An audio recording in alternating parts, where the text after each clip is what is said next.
Hi, everyone. Welcome to this week's Weekly Notice. Today is the 22nd of September, and this is episode 26. I'm your host, Andy Ngo. Please leave your questions and comments for me throughout the podcast. I'll get to them towards the end, and they actually really help enrich this experience, by the way. I've been paying attention to the comments, and I notice most of the time people are quiet because they're probably paying attention to what I'm saying. Thank you for that. But sometimes there's times where if what I'm trying to say is if you want to comment, please do, because part of the live programming is this back and forth between me and the audience. This week in news, Antifa's in the news again. When are they not, I suppose? I'm going to talk a little bit about what happened in Brighton, England. Um, so here we go. One moment. Let me get this. Okay. Brighton is in the south of England. It's a coastal town. It's a very left-wing place. In fact, it's often sometimes called the Portland of the United Kingdom. Bristol, which is a city in the southwest of England, sometimes also gets that reputation. Bristol is where there was violent rioting last year, an attack on a police station. I don't know if you guys remember that. Like, police vehicles were set on fire. They were smashing up the windows and trying to storm the police station. It looked very much like Portland.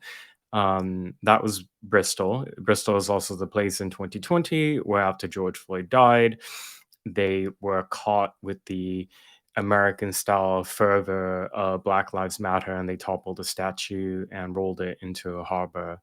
4 people were prosecuted over that, even though a mob was involved. And during trial, a jury did choose to acquit those 4 of criminal damage, even though they admitted during the trial that they did indeed do it. They argued that the statue of Colston, who was a slave trader, historical slave trader, was so offensive that it was their right to topple it, and the jury found that a convincing argument. Anyways, so Brighton. I'm just gonna play these videos on. Oops. So, Brighton. I was there on the ground capturing the footage that you see here. Antifa and radical militant trans activists had gathered on the 18th of September, Sunday, to oppose a women's rights rally organized by Posey Parker, also known as Kellie-Jay Keen, and her supporters. Kellie-Jay Keen, some of you may remember some months ago, she went on Tucker Carlson and had a big hit.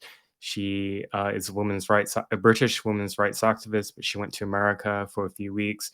She went to the swimming, the university swimming competition that was in Atlanta, where Leah Thomas was swimming.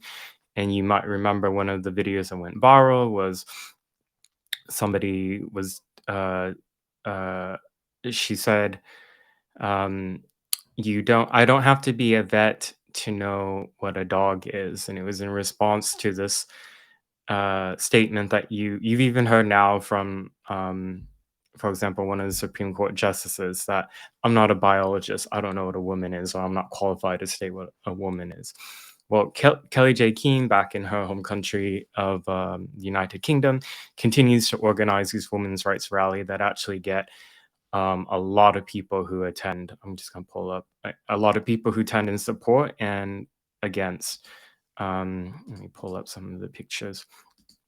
Yeah, so here she is in the middle, in the pink with the sunglasses. A lot of her supporters are beside her, and a lot of far left trans and Antifa militants are further in the back.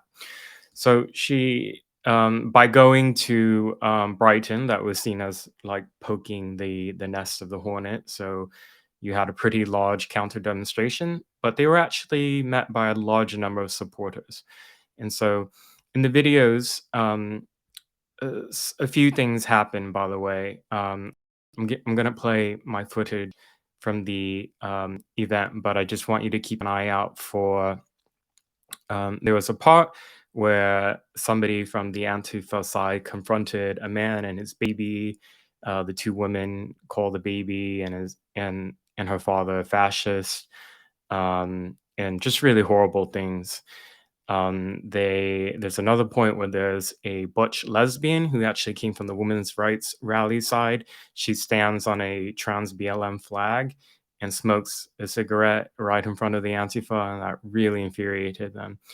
Um, and so one things that I guess the American audience has to be aware of is in Britain, which is sometimes called TERF Island, TERF, transfer trans exclusionary radical feminists. That's the slur that is used against feminists and women's rights activists who are not in support of the trans ideology. These are, if you will, old school feminists who believe that women, girls need to be a protected category based on sex because of a biological difference. And as you probably are aware, the trans ideology today is to bulldoze all of that. And they claim that sex and gender are the same and that you can identify in any way you want at any time and you can change and it's fluid. And well, that's opened up things where children are taught about transitioning, or biological men are put into women's prisons and impregnate people. That's where biological men who may be sex predators, as happened in the Wee Spa, are able to legally go into women's changing rooms and locker rooms and all that. So in the UK, the debate is actually still very, very active and going on in the mainstream. And that's in contrast to the United States, where the trans militant ideology has basically, I would say, won. There was really no debate. The only debate that happened a number of years ago was over the bathroom bills in a number of states. And then that was basically it. There was not much organized pushback. And people just seem to have accepted that in America, a woman is anyone who identifies as a woman. And, Canada is the same as well, which is why you have, that situation of a trans teacher in Ontario who wears the really large prosthetic breasts as part of that person's gender expression. And under Canada, I mean, the school can't really do anything. The school is stood by the teacher, but Ontario's human rights legislation protects gender expression. So this is the teacher's gender expression. Anyways, in the UK, the debate is very much going. Probably the most famous TERF, and I would say heroine to a lot of women, is J.K. Rowling, which is a big shock to a lot of people because she's a woman of the left. Most of the women who actually are pushing back against the trans ideology in the UK actually are of the left. And I think that might have something to do with why that debate is still so vibrant and is still going on. And it's because the mainstream cannot point at them and say you're right wingers, you're conservatives, and just dismiss them outright. You have this coalition that does include some conservative women, but by and large, these are left wing, labor, lifetime labor. Some of them are even socialist type of women. I mean, that's how you build an effective coalition, by the way. So I'm going to play you the video of what happened. Well, Antifa in Brighton and surrounding areas showed up, of course. They accused the women's rights activists of being fascists, of being transphobic, and that if these women are not attracted to penis, for example, then, they're transphobes. If they happen to be a lesbian, for example, they're transphobic. I'm going to play the video.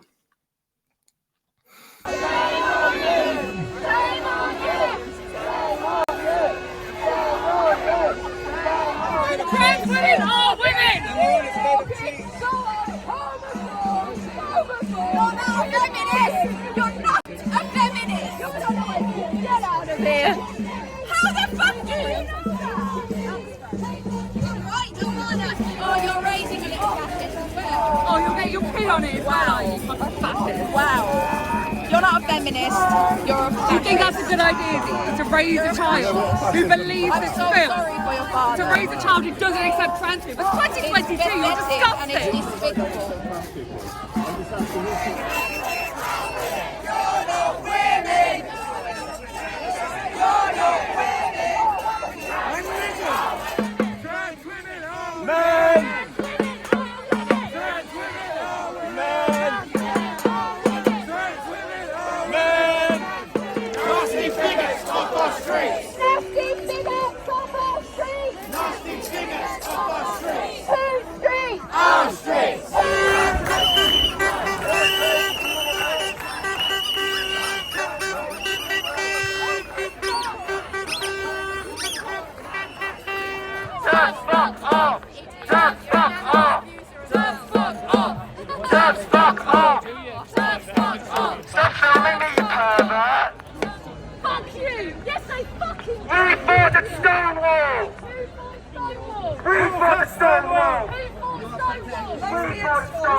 Marsha P. Johnson will be fucking ashamed.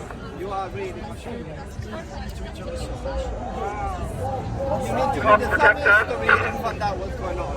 Just go home. Hope you're choking that cigarette, motherfucker. I knew that would work, you all silly boys.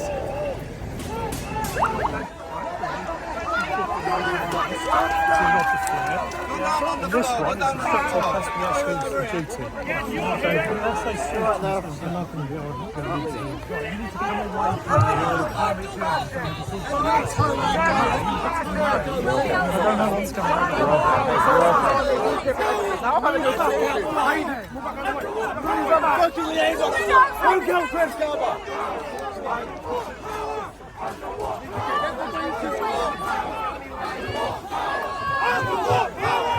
On what grounds? On what fucking grounds?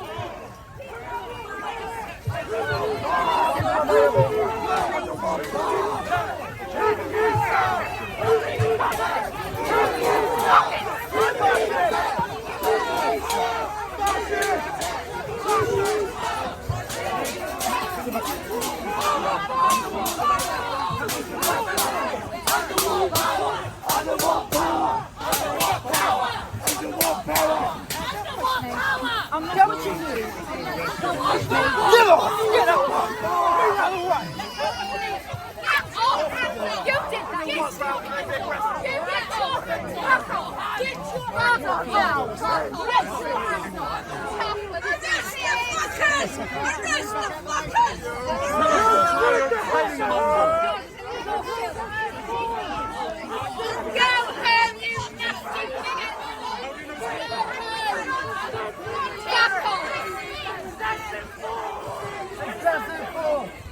Officers, your hands on me!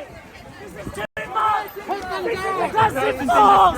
I'm a peaceful protester! I'm a peaceful protester! Move out of the way! I'm the what? I'm peaceful! Fucking hell! I'm peaceful!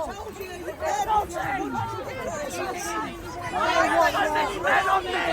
Why are there so many men? Grab his leg! Why are there so many men? Why are there so many Shame! Shame! Shame! What crime have they committed? Shame! Shame! Shame! Shame! Shame! Shame! Shame! And the what grounds are there to be arrested? Why are you arresting? Go back!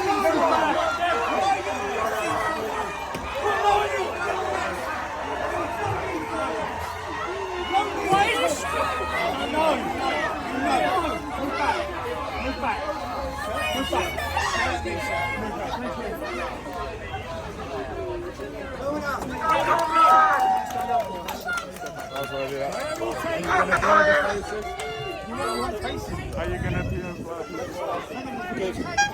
Hold out there for me. Who do you serve? Who do you protect? Who do you serve? Who do you protect?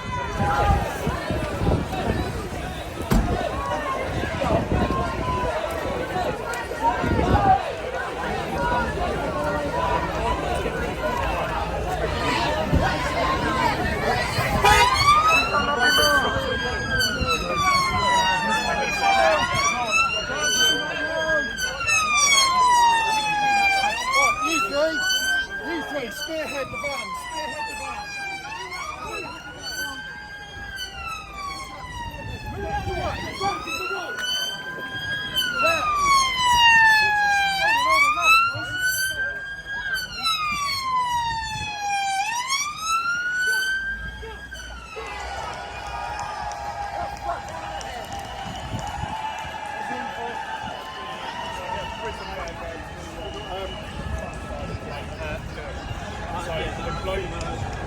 The bloke there that's talking on Sophie was grabbed right in the groin.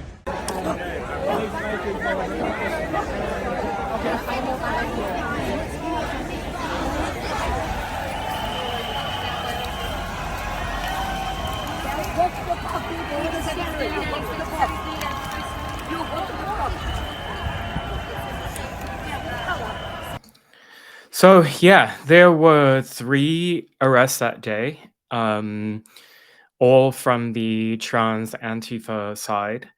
I talked to or communicated with the press office for the Sussex police. They did not name the 3 who were arrested, but they stated it was 3 men, and the charges for each one include sexual assault, and obstruction. At one point in the video, or much of the video, you saw there was a arrest going on. I was able to find out the identity of that Antifa person. So she, that's this person's pronouns, was in full black bloc, but she got demasked when she was arrested, and you saw that her comrades were trying really hard to prevent it, like forming a group around the police, trying to pull that person's legs back. Anyways, this suspect is Charlie Turner. That's the legal name. She's a trans far left militant. Is very active in the Brighton area. She was convicted earlier this year for some graffiti that was anti-Semitic or anti-Israel in Brighton, and so she's a big pro-Palestine person as well. She uses the name Bliss Winters. She has a number of fake names, but Charlie Turner is the legal name. So this was some stills from my video. You notice probably that there was a hell of a lot of police there, and here's some of the Antifa and Black Bloc. They got really angry if you photographed or recorded them. Some pictures. Trans people are beautiful. One of the trans militants here. You are not helping women by picking on an oppressed minority with high rates of suicide.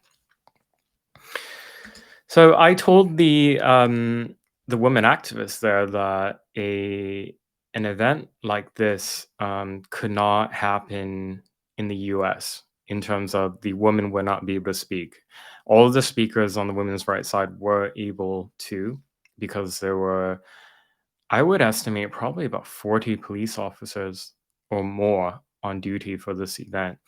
And they kept the two sides separated. When people on the trans Antifa side became violent, they were arrested immediately.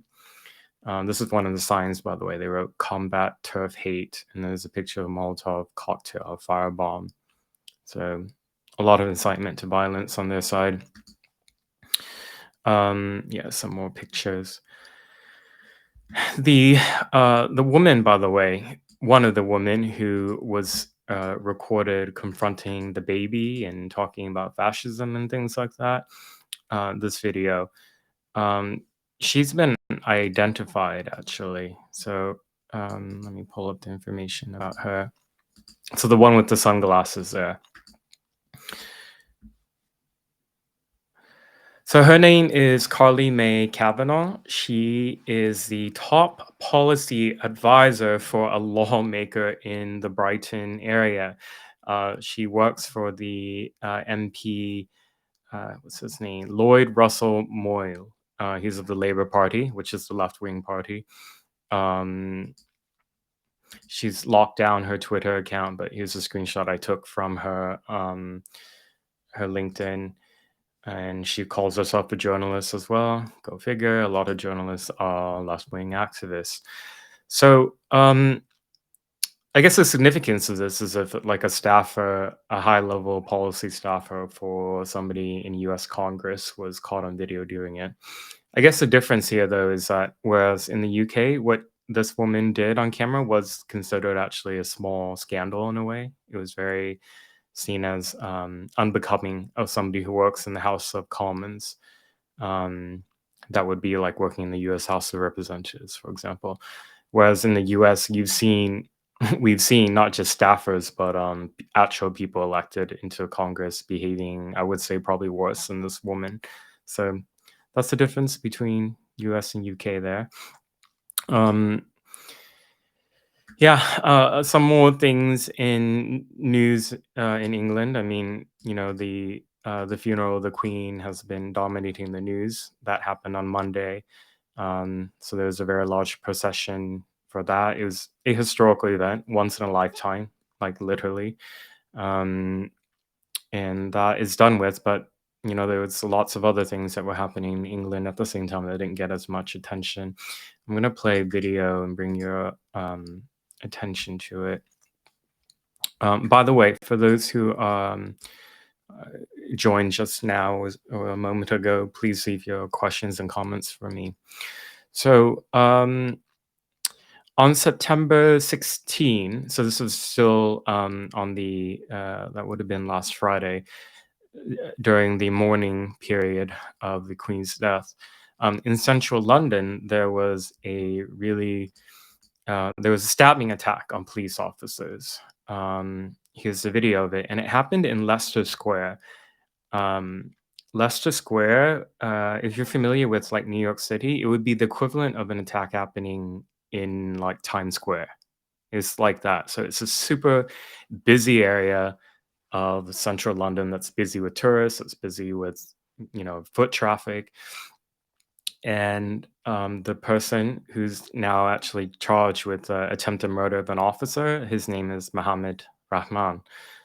So in this video, you can see from a distance, he has a knife and he's going on a knife attack. He really severely injured one officer who has some, according to reports, life-changing injuries. Another officer was stabbed in the neck. But here's the video. Keep in mind that the British police, by and large, are not armed.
Yeah, so pretty shocking there, considering it's such a busy area of London that it happened. The suspect, Mohammed Rahman, so far I have not seen any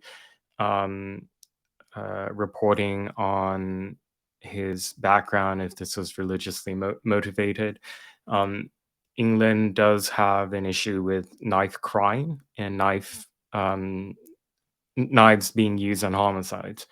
Guns, by and large, are pretty hard to get a hold of. There are gang members who have them, but it's really quite a small number. So gun violence in Britain is very low in contrast to America.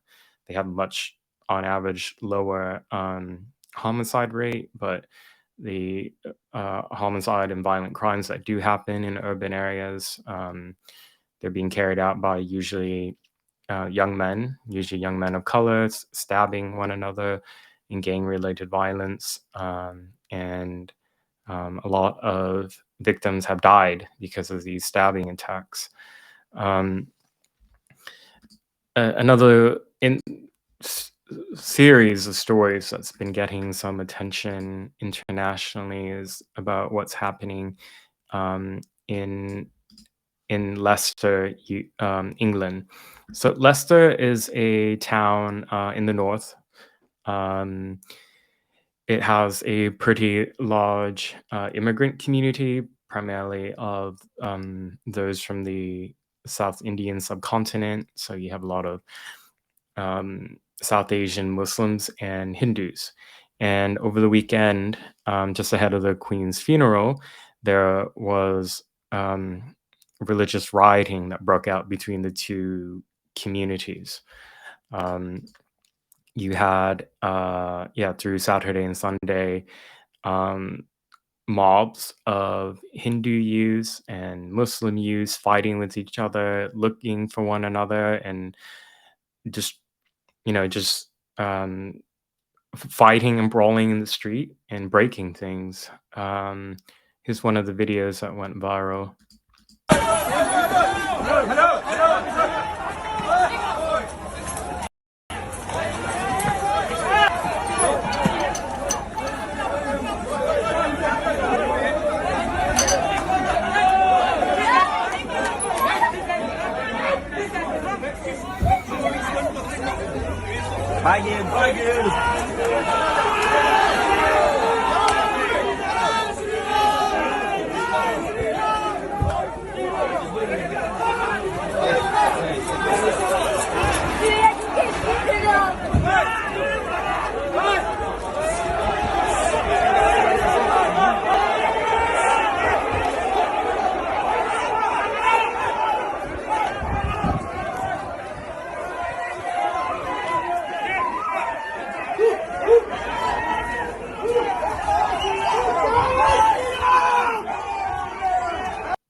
Yeah, so there are other videos that were posted on social media. There's a lot.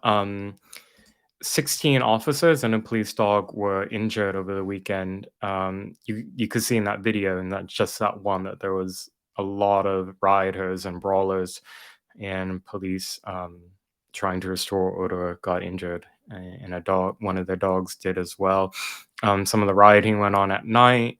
There's some context to this that's been that you need to be aware of, is that there's been tensions within the two communities rising here for a while, and the incidents are usually linked to things that are happening, let's say, in India or between India and Pakistan.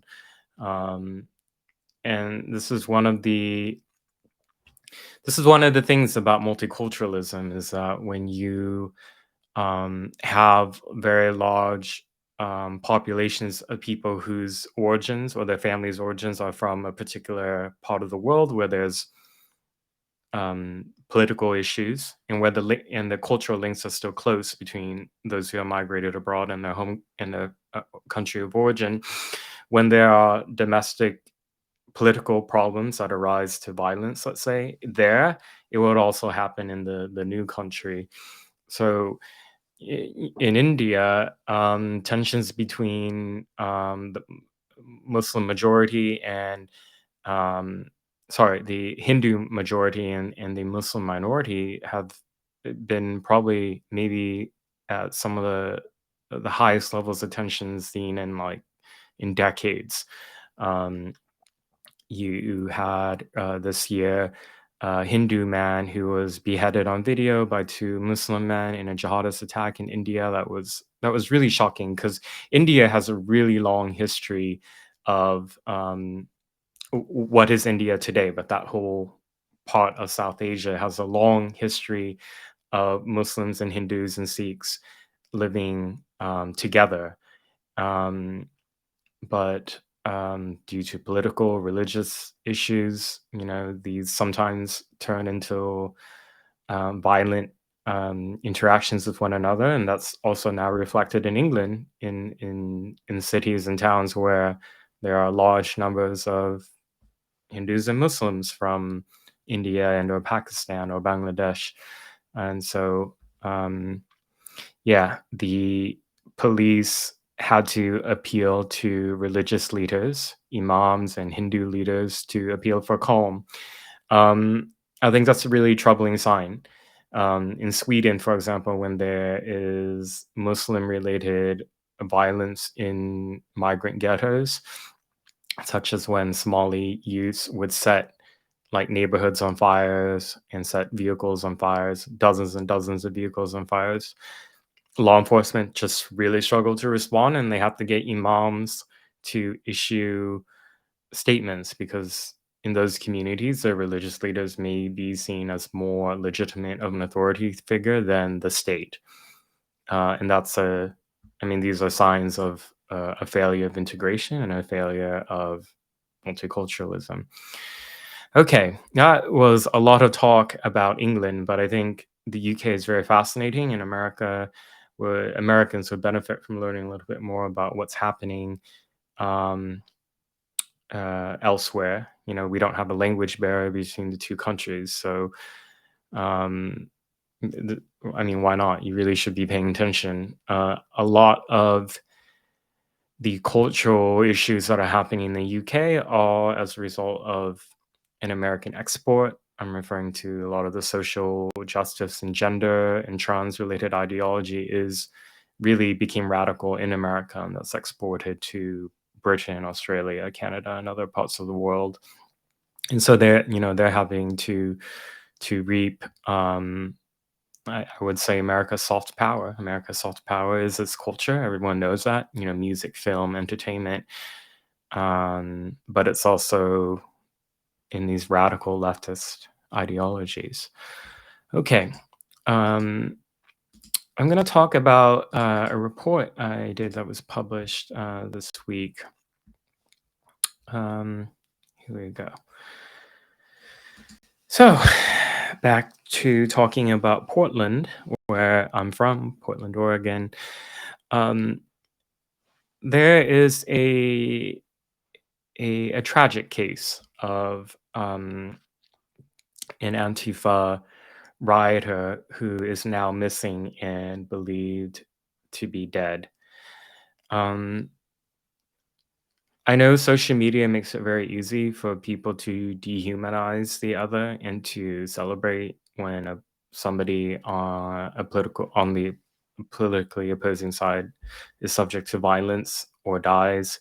Certainly, we've seen over and over Antifa celebrate, for example, the death of Ashley Babbitt or the death of Aaron Danielson in Portland, the young man who was the Trump supporter who was shot dead by an Antifa member. I think people on the right should really work on making sure that they do not reciprocate that same type of glee when somebody on the far left side dies. Yeah. So here's a report that I wrote that was published on my locals, an exclusive. I was first to break this report. By the way, locals, my account is ngo.locals.com. Please go there and support me if you can. I do a lot of original reporting and blogging that goes on there. That's in addition to my social media posts and in addition to this video. So this is Tabitha Poppins. That's the fake name that this individual used in the militant left-wing circles. I became aware of Tabitha, whose legal name is Tabitha Curtis, formerly known as Peter Curtis. She's a trans woman who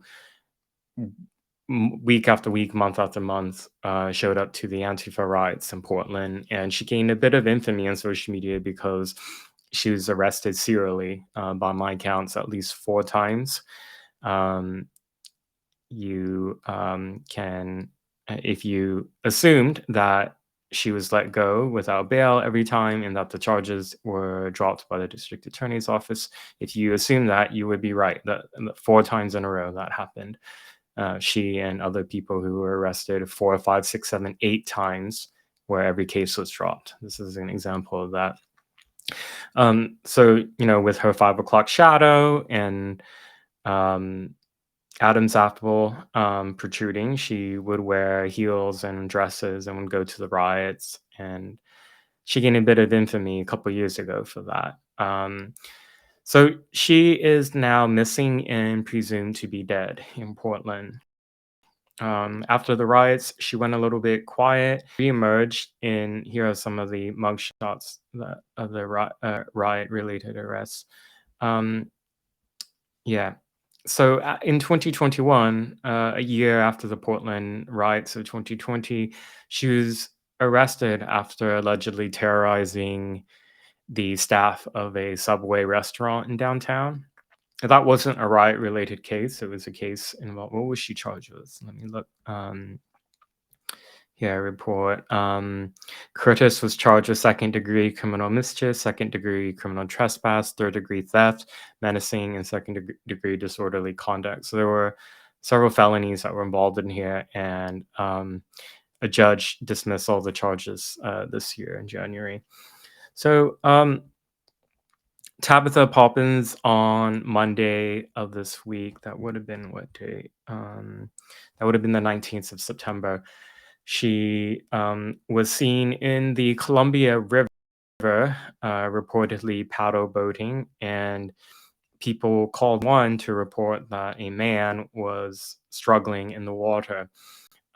Multiple rescue crews from several agencies responded. So Monoma County Sheriff's Office, the River Patrol for them, Clark Cowitz Fire Rescue, Salve Island Fire District, and several others. And also the U.S. Coast Guard mobilized a helicopter immediately. This is a screenshot from a video they released for her in the river. They looked for hours. They could not find her. And so that was Monday. As of today, Thursday, she is still missing. And the search is actually by Tuesday was treated as a recovery operation, recovery of a body. So, yep, I was the first to report that. And the response from Antifa on social media is probably what you would expect. Let me pull it up for you. They were really upset that she had been misgendered, that the Coast Guard referred to the missing individual, who they haven't officially named, as a 42-year-old man. And so Antifa are very upset about that. They actually have organized their own so-called search and rescue operation. So this happened just north of Portland. So they have now a team at Collins Beach. And this is a flyer they put out, that Antifa put out. We will be at Collins Beach, far west side, near the queer side of the nudist beach. They call this a search and rescue mission. Here's an Antifa account tweeting about it. And comrades are about to put some drones up in the area of Tabitha's disappearance today. A lot of people are involved searching now. There's a base camp that's going to be set up today where she went missing. Somebody is getting their boat ready to search. Someone else has their dogs searching the Washington side. What will you do when you can't call the cops? This. So I guess the implication is that they think they can do it without involving state agencies or law enforcement. I don't know what they plan to do if they find a body, for example. Are they not going to let law enforcement know they found a body? I don't know. They seem to think that, they have the professional expertise with the drones and the dogs to look for Tabitha. they don't mention anything about getting scuba diving gear because realistically, after drowning, what happens is the body sinks, and it's after amount of time that the body then resurfaces. So that's missing from the things that they say they need. So, they wrote they need people to bring food, ice, hand warmers, gloves, tactical gear, tables, water. Where's the scuba diving gear? I don't know. But Antifa, I think they're helping. On social media, Antifa, of course, are very angry about my reporting. This is a response from Vishal Singh. He's a far left violent extremist who calls himself a journalist. He wrote, writing hit pieces on deceased social justice activists and attacking their mourning loved ones isn't the work of a journalist, it's the work of a terrorist. Andy Ngo has a deep devotion to uplifting fascism, but his deepest devotion is to malevolent cruelty. That's his downfall. This is from a guy who praised a attempted murder attempt on law enforcement in Mexico. So, these are the people who praise murders and killings and torturous violence against people. They will then call other people who report on their activities or report on their comrades as terrorists, as they do to me here. But yeah. So in my reporting on Tabitha Poppins, I think what's really angered Vishal and his comrades is that I spoke to individuals sources connected to this individual and to Tabitha, and they let me know that she had fathered 2 children when she was identifying as a man, when she was married from a prior marriage that's now dissolved, and that she allegedly neglected the 2 children in 2020 so that she could go to these riots and protests. She went to several different places, DC to Louisville, Kentucky. She raised a lot of money. She allegedly bragged about making money off the protests.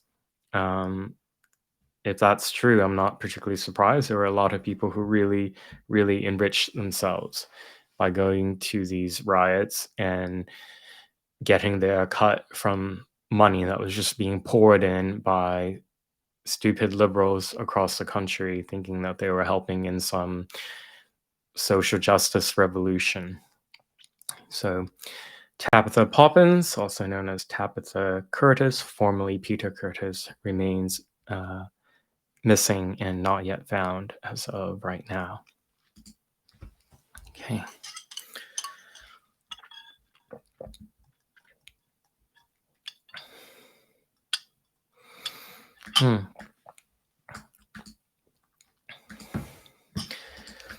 Speaking of terrorism, Antifa continued to incite violence against me. So this person on social media, Kevin Dahlgren, he posted graffiti that he saw in downtown Portland, and one of them was this: "Kill Andy Ngo."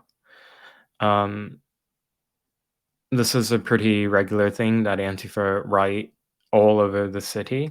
Kill Andy Ngo, murder Andy Ngo. They've written places where they think it's my address, along with incitement to violence against me. The city does nothing. Portland police don't do anything. They just treat it as part of graffiti that at some point they might remove.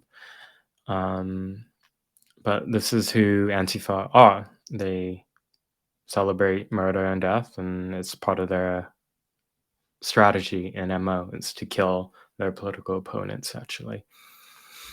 Some other photos that the photographer took aboard the court. Die pigs. You see there's a reticle here of a gun. Die, ACAB.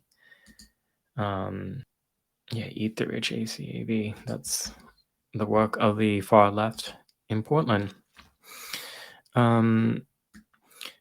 Mayor Ted Wheeler, who's unpopular with just about everybody on the left and the right, held a press conference on public safety this week. And whenever he's tried to hold some type of event in public, in public, I mean not a virtual event, as he's been doing for a few years now, he pretty much gets accosted or shouted down by the far left.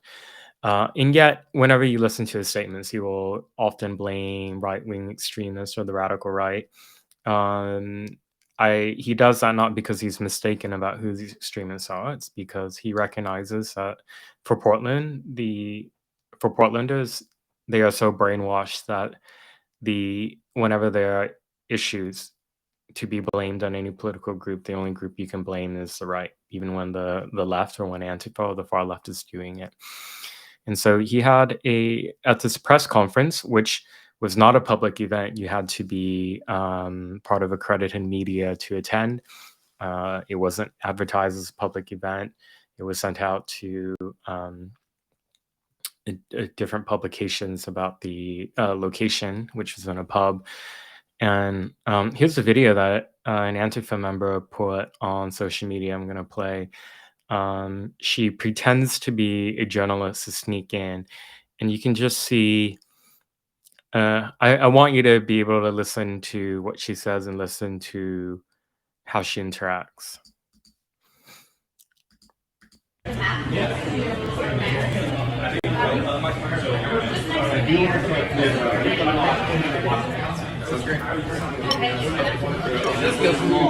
Ted Wheeler was just confronted outside by a bunch of concerned community members while he's having a NIMBY anti-houseless meeting here in Tulsa. Excuse me, hey, sir. So, are you with press now? Yes, I am. Please Okay, do you have a press badge?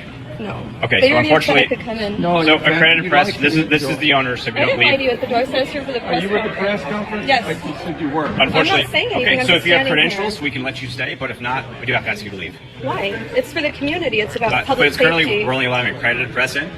So at this Okay, I time, don't we do have have it to ask you to with leave. me. Okay, well, I can pull unfortunately, it up if you can't online present for it, you. if you can't present it to me right Okay, now, we let gotta me ask pull you it to up for leave. you. No, I need you to have a badge, ma'am.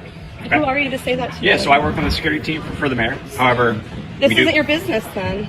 It is And the I'm gentleman's not business. saying anything. I'm here to see The what's gentleman happening with our just told community you. about safety. So the gentleman you talked to, that is the owner of the business, okay? So at this time, I do have to ask you to leave, and if not, you will be subject He to said I trespass. could come in. He opened the door and let me in.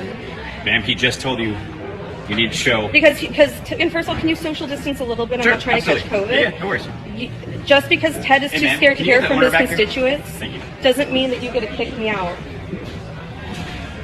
When there's other people here without credentials. Owner's on his way back. Okay. Oh, because why would he let me in? This is a private event. It's actually Yeah, private. it's for the community. No, it's not. It's actually a private. It's space. about public safety. Public safety is you standing outside. Owner's on his way back. Excuse me? Public safety is wearing a mask when there's a pandemic. Hey, sir, so Come on, everybody, we gotta go. Come on. So- Why did you let me in? I want to go sir? home because Can you you at asked. least social distance? I'm Let's hearing go. you, but you don't Please, touch me. please, please leave As the long room. as you social distance. Please leave the room. I'm not trying to Please catch leave the COVID room. or monkeypox Thank you. from you. Thank you very much. Fuck Ted Wheeler! Yeah. Fake journalists. A lot of them are Antifa. Antifa will pretend to identify as part of the press. Sometimes they do things like this, where they show up and say that they do have a badge, press badge. They don't. Other times they don't need to actually do stunts like this, because they will have actually those in the print press who are sympathetic to them and will feed them information, and vice versa. But yeah, here's another video from that event. Here. And we've been doing them in sequence.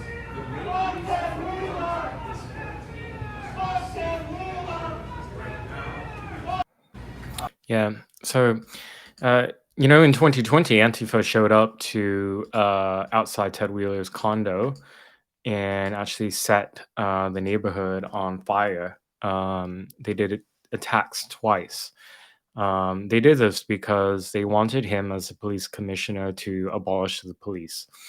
And he doesn't have that power, but he has power to do a lot of other things, which he did do, like limiting the police use of tear gas, prohibiting them from cooperating with federal law enforcement when Antifa was trying to burn down the federal courthouse night after night. All of that wasn't enough for the far left violent extremists. They wanted more and more, and because he couldn't or wouldn't do it, they then started to target him. And he moved out of his condo, and Antifa had been unable to dox where he lives now. But these are the extremists that he coddled for years and allowed to grow. It was under his watch from when he entered office at the beginning of 2017 that it grew, and he actually gave them a lot of cover for years.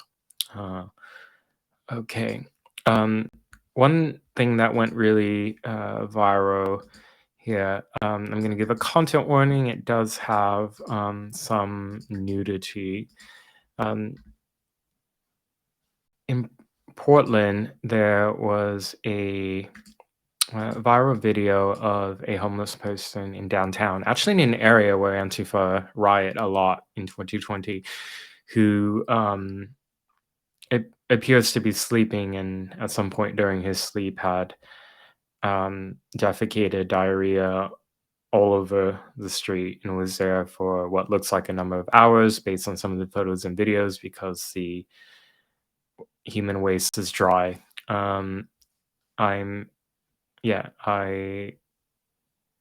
play the video so you can see.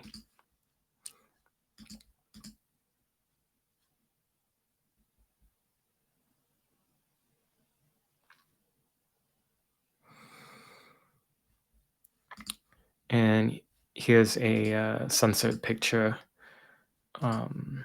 as well. So, yeah, this is the state of many parts of Portland, and it's gotten so bad, particularly after the riots of 2020, that now even left-wing people are quite frustrated with this, but they're unable to actually pinpoint why this is happening. They don't see the connection based on the policies they've advocated for, the various progressive and left-wing policies. In fact, some of them even have a conspiracy theory that this is the fault of the police, that police aren't actually dealing with staffing issues, that police are, there's some conspiracy by police to not respond to illegal encampments and homicides and shootings so that things get really bad as punishment against Portlanders. There's no evidence for that. I'm speaking from experience myself. I've been the victim of Antifa violence in front of the Portland police years ago, and they never bothered to respond those times and didn't bother to make any arrests, even though these attacks were caught on video. So, yeah, it's that's Portland today. Okay, getting to your questions and comments now. Okay.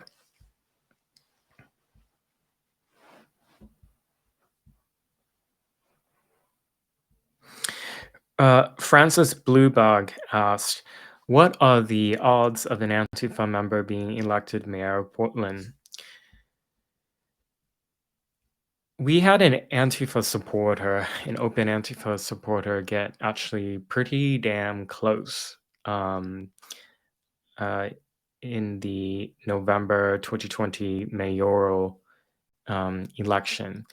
So we had Ted Wheeler, who's running again for another 4 years. We had a far left writing candidate, a BLM militant activist named Teresa Rayford. And then we had a third one. She was the one, her name escapes me right now, but she was one wearing the clothing with the faces of Stalin, Lenin, and other communist leaders.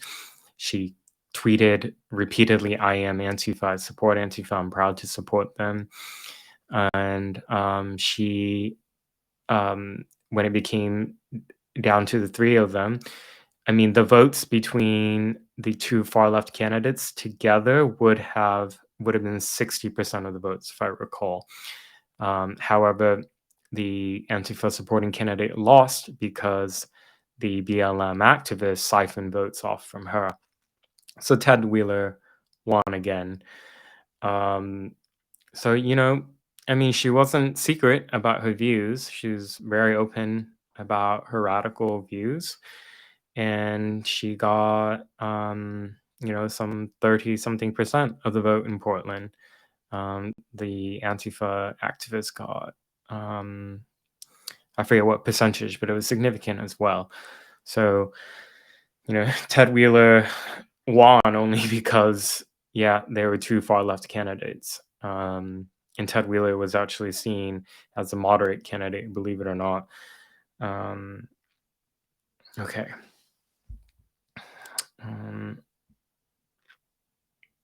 J-Stick wrote, look forward to your show every week. You're my favorite journalist, Andy. You're also a hero.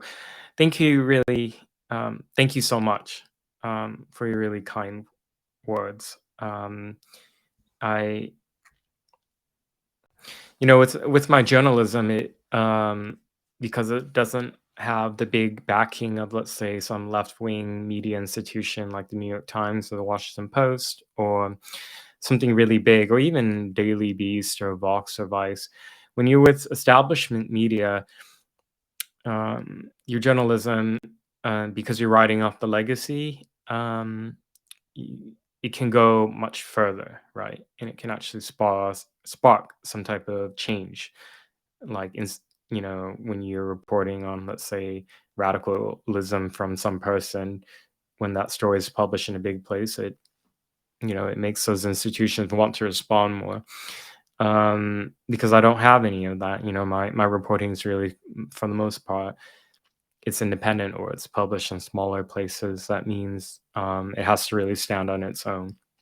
And so it means a lot when people say things like this to me. And I don't take your support for granted. And there's so many things I wish I could be that unfortunately are just not part of my character. I watch some of the YouTubers who are really, really popular, and they're so good at their presentation. They're smooth. They know, just what to say to make things like hard hitting and interesting. And for me, my voice is monotone. I'm just presenting the facts, the who, what, when, and why, and I'm showing the photos and the videos, and Andy just kind of fades into the background. That's just who I am. And I probably would have more success if I was able to have a more explosive personality, but it's just not me. So I appreciate those who, I guess, in spite of that, support me. So I want to let you all know, remind you all that I do have a YouTube where these Getter live streams are uploaded to. So I'm still working on the backlog. I'm catching up.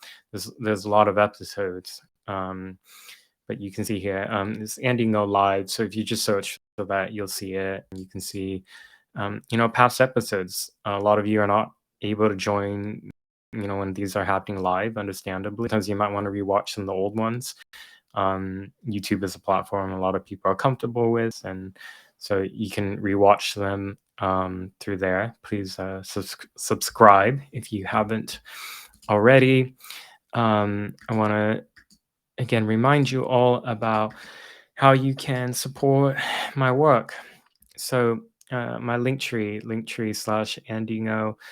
If you go on my official website, which is andy-ngo.com, you can see there's a contact form if you want to send me like news tips. You can see like all my current reports, videos that I've uploaded, and there's also a donate section. You can see all the different ways. I even have a Bitcoin address, by the way. So you can join me on the locals, on Patreon. You can give on PayPal, Subscribestar. You can also donate directly on the website, whatever amount you want. The website is the payment processors runs through Stripe, so it's very secure. I don't have access to any of your information if you give that way. Please, if you can, join me on Patreon or my locals. You can give just this is a UK site, so it's showing pounds, but equivalent to a few dollars, $5, $10 a month, and it helps a lot. Journalism doesn't pay well. If any of you have written for online publications, you will know this. It takes a lot of work and time, and it does not pay well. If you That's why a lot of people go into YouTubing. You can actually make the big bucks that way, and you can become a celebrity at the same time. But, for me, I'm primarily a writer.